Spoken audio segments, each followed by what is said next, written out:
வணக்கம். மாலை முரசு செய்திகளை விரிவாக பார்ப்பதற்கு முன் தலைப்புச் செய்திகள்.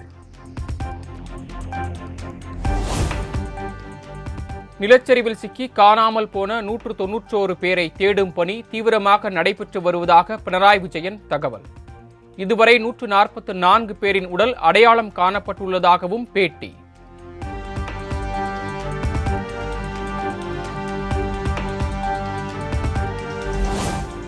நிலச்சரிவில் சிக்கிய 5500 பேர் இதுவரை மீட்கப்பட்டுள்ளதாக கேரள முதலமைச்சர் பினராயி விஜயன் தகவல். 82 முகாம்களில் 8017 பேர் தங்க வைக்கப்பட்டிருப்பதாகவும் அறிவிப்பு.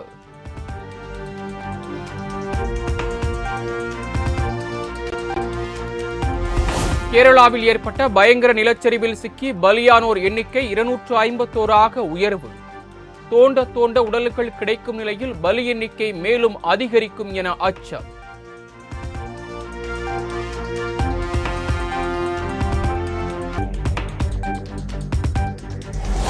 வயநாட்டில் ஏற்பட்ட நிலச்சரிவில் சிக்கி குன்னூரை சேர்ந்த ஒரே குடும்பத்தினர் 3 உயிரிழப்பு.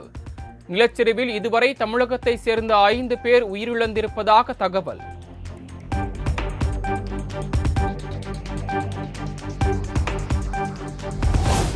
கேரளாவில் நிலச்சரிவால் பாதிக்கப்பட்டவர்களுக்கு தமிழ்நாடு அரசு சார்பில் 5 கோடி ரூபாய் நிதி உதவி. காசோலையை கேரள முதல்வர் பினராயி விஜயனிடம் வழங்கினார் அமைச்சர் ஏவா வேலு.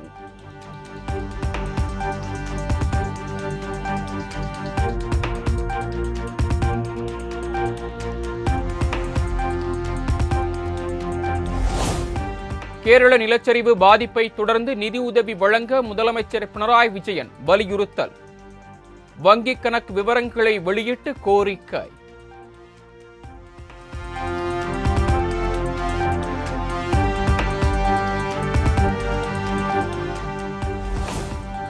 கேரளாவில் நிலச்சரிவால் பாதிக்கப்பட்ட பகுதிகளில் ஹெலிகாப்டர் மூலம் உணவு விநியோகம். பாதிக்கப்பட்டுள்ள மக்களை பத்திரமாக மீட்கும் தேசிய பேரிடர் மீட்புப் படையினர்.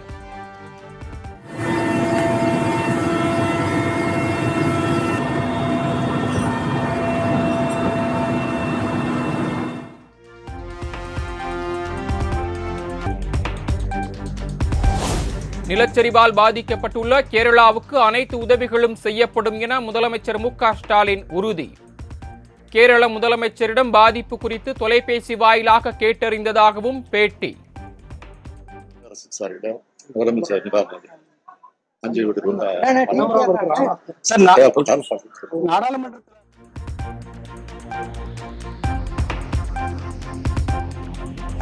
நிலச்சரிவு ஏற்படும் என கேரள அரசை மத்திய அரசு முன்கூட்டியே எச்சரித்தும் எந்த நடவடிக்கையும் எடுக்கவில்லை. மாநிலங்களவையில் எதிர்க்கட்சிகளின் குற்றச்சாட்டுகளுக்கு பதிலை அளித்து அமைச்சர் அமித்ஷா உரை.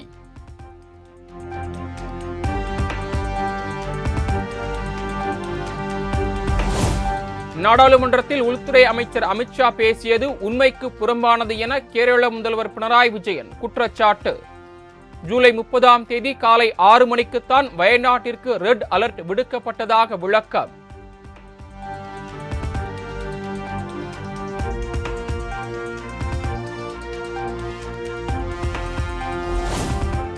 வயநாட்டில் இந்திய ராணுவம் மீட்புப் பணிகளில் சிறப்பாக செயல்படுகிறது என மக்களவையில் ராகுல் காந்தி பேச்சு.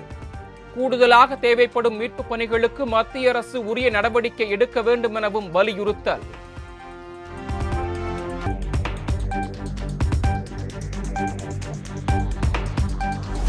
வயநாடு நிலச்சரிவு நிவாரண பணிகளுக்காக அதிமுக சார்பில் 1 கோடி ரூபாய் நிதி உதவி.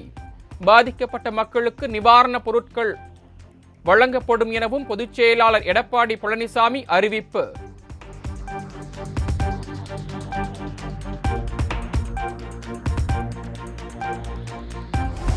நிலச்சரிவால் பாதிக்கப்பட்டுள்ள கேரளாவுக்கு தமிழக காங்கிரஸ் கமிட்டி சார்பில் 1 கோடி ரூபாய் நிதி உதவி. தமிழக காங்கிரஸ் கமிட்டி தலைவர் செல்வ பெருந்தகை அறிவிப்பு. சட்டமன்ற உறுப்பினர்கள் நிதியும் நாங்க கொடுக்க இருக்கோம். முதல் கட்டமா 1 கோடி ரூபாய் தமிழ்நாடு காங்கிரஸ் கமிட்டி அறக்கட்டளையிலிருந்து கொடுக்கிறோம். தேங்க்யூ.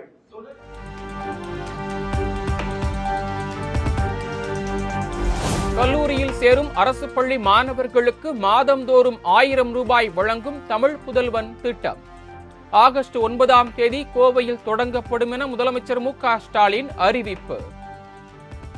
2,73,000 மாணவிகள் பயன்பெற்றுக்கிட்டு இருக்காங்க இது வரைக்கும். அடுத்து இதே மாதிரி மாணவர்களுக்கும் 1000 ரூபாய் வழங்கக்கூடிய தமிழ் புதல்வன் திட்டம், அது வருகிற ஆகஸ்ட் 9ஆம் தேதி கோவையில் நான் தான் போய் தொடங்கி வைக்க போறேன்.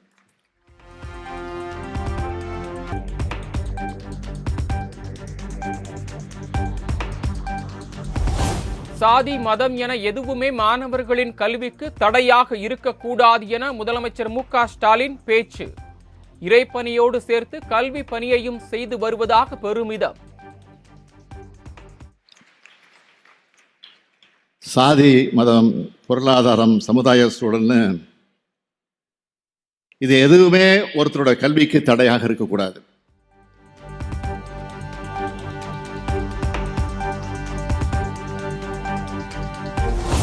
இன்றுதான் காக்கி உடை அணியும் கடைசி நாள் என்று நினைக்கும் போது கண் கலங்குகிறது. அடுத்த ஜென்மம் ஒன்று இருந்தால் மீண்டும் காவல் உடையை அணிய விரும்புகிறேன் எனவும் பிரிவு உபச்சார விழாவில் டிஜிபி ஏ.கே. விஸ்வநாதன் உருக்கம்.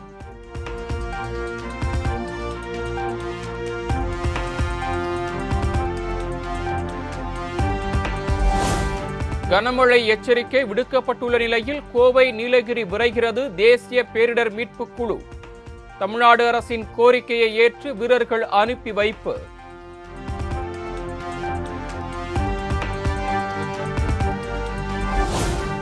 வருமான வரி கணக்கு தாக்கல் செய்ய கூடுதல் அவகாசம் வழங்கியது வருமான வரித்துறை.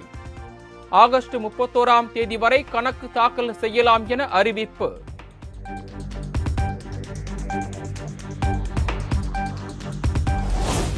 மயிலாடுதுறையில் மதமாற்ற தடை சட்டத்தை கண்டித்து நடந்த பேரணியில் கலவரம் ஏற்பட்டது தொடர்பான வழக்கு நீதிமன்றத்தில் ஆஜராகாததால் விடுதலை சிறுத்தைகள் கட்சியின் தலைவர் திருமாவளவனுக்கு பிடிவாரண்ட் பிறப்பித்தது மயிலாடுதுறை நீதிமன்றம்.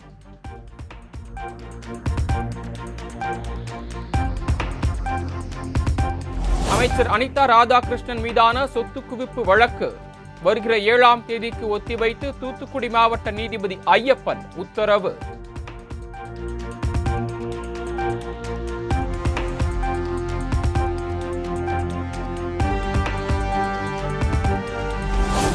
சவுக்கு சங்கரின் பேட்டியை ஒளிபரப்பிய ரெட்பிக்ஸ் யூடியூப் சேனலை முடக்க சென்னை உயர்நீதிமன்றம் உத்தரவு.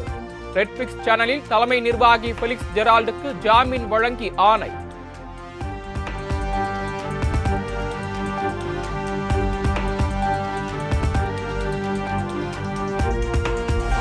சென்னை கோயம்பேடு ஆவடி இடையே மெட்ரோ ரயில் வழித்தடம் அமைக்க விரிவான திட்ட அறிக்கை தயாரிக்க ஒப்பந்தம்.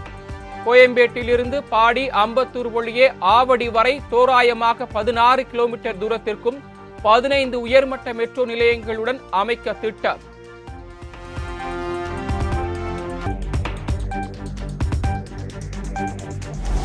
புதுச்சேரியில் ஆகஸ்ட் 2ஆம் தேதி காலை 9 மணிக்கு பட்ஜெட் தாக்கல் செய்யப்படும் என சபாநாயகர் செல்வம் அறிவிப்பு. ஆகஸ்ட் 5 மற்றும் 6ஆம் தேதிகளில் பட்ஜெட் மீதான விவாதம் நடைபெறும் எனவும் தகவல்.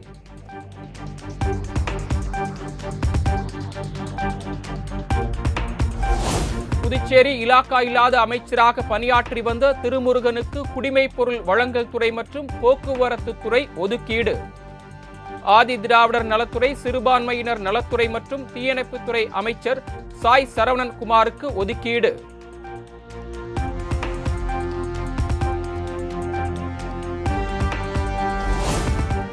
கீழ்பவானி கால்வாய் சீரமைப்பு பணிகளுக்கு விதிக்கப்பட்ட தடை நீக்கி சென்னை உயர்நீதிமன்றம் உத்தரவு. 2026 டிசம்பர் மாத இறுதிக்குள் பணிகளை முடிக்க வேண்டும் என ஆணை.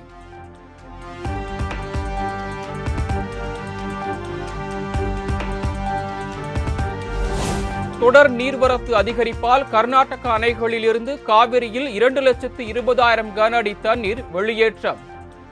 ஆறுகளில் தண்ணீர் கரைபுரண்டு ஓடுவதால் கரையோர மக்களுக்கு வெள்ள அபாய எச்சரிக்கை.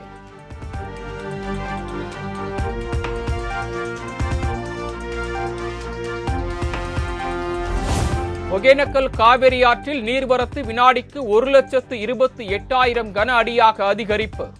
கரையோர பகுதி மக்களுக்கு பொதுப்பணித்துறை வெள்ள அபாய எச்சரிக்கை.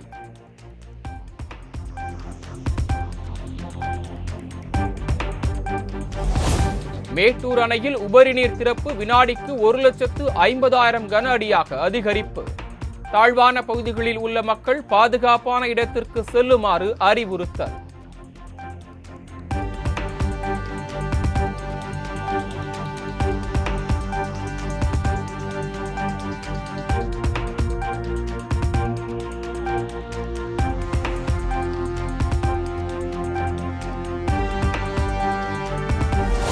பிரதமர் மோடியுடன் கர்நாடக துணை முதலமைச்சர் டி.கே. சிவக்குமார் சந்திப்பு. மேகதாது அணை விவகாரத்தில் மத்திய அரசு தலையிட வேண்டும் என்று வலியுறுத்தியுள்ளதாக தகவல்.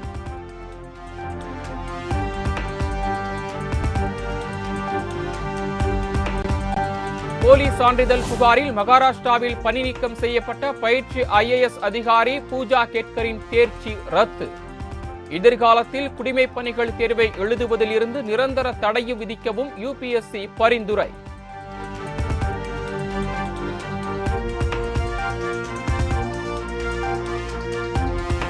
மேற்கு வங்க மாநிலம் டார்ஜிலிங் அருகே சரக்கு ரயிலின் 2 பெட்டிகள் தடம் புரண்டு விபத்து. கடந்த மாதம் இதே பகுதியில் 2 ரயில்கள் மோதிக்கொண்ட விபத்தில் 11 பேர் உயிரிழந்த நிலையில் மீண்டும் அசம்பாவிதம்.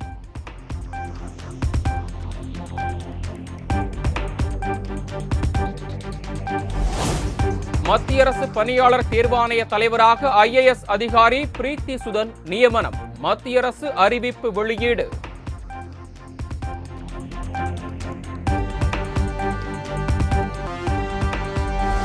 பாரிஸ் ஒலிம்பிக் டேபிள் டென்னிஸ் போட்டியில் இந்திய வீராங்கனை ஸ்ரீஜா அகுலா வெற்றி. சிங்கப்பூர் வீராங்கனையை வீழ்த்தி காலிறுதிச் சுற்றுக்கு முந்தைய சுற்றுக்கு தகுதி பெற்றார் ஸ்ரீஜா அகுலா.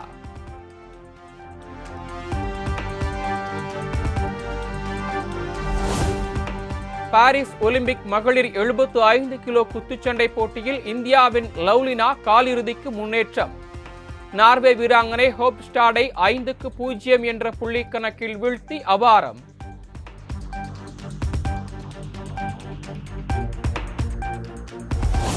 பாரிஸ் ஒலிம்பிக் வில்வித்தை போட்டியில் இந்தியாவின் தீபிகா குமாரி காலிறுதி சுற்றுக்கு முன்றைய சுற்றுக்கு தகுதி. 2வது சுற்றில் எஸ்டோனியா வீராங்கனையை 6-5 என்ற புள்ளிக்கணக்கில் வீழ்த்தினார்.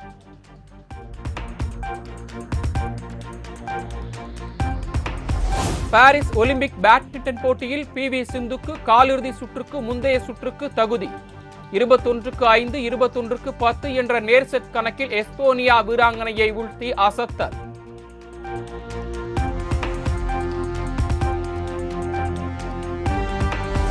ஒலிம்பிக் பேட்மிண்டன் ஆடவர் ஒற்றையர் பிரிவில் நாக் அவுட் சுற்றுக்கு இந்திய வீரர் லக்ஷயா சென் முன்னேற்றம். இந்தோனேசிய வீரர் கிறிஸ்டியை வீழ்த்தி அபார வெற்றி.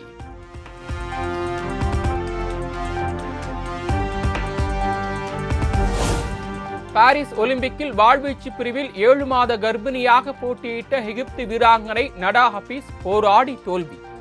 போட்டியில் தனது குழந்தையுடன் சேர்ந்து 2 நபராக களத்தில் நின்றதாக இன்ஸ்டாகிராம் பக்கத்தில் நெகிழ்ச்சி பதிவு.